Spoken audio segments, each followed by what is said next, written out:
we divide 932 by 4 in a long division method. 4 times 2 is 8. On subtracting, we get 1. So now this 1 is less than 4. So we put down this 3 and it is 30. 4 times 3 is 12. On subtracting, we get 1.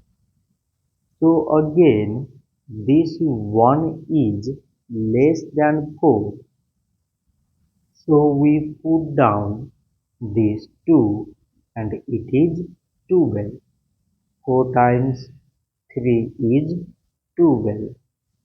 On subtracting, we get 0. So 932 divided by 4 is 233. So this much for today and thanks for watching.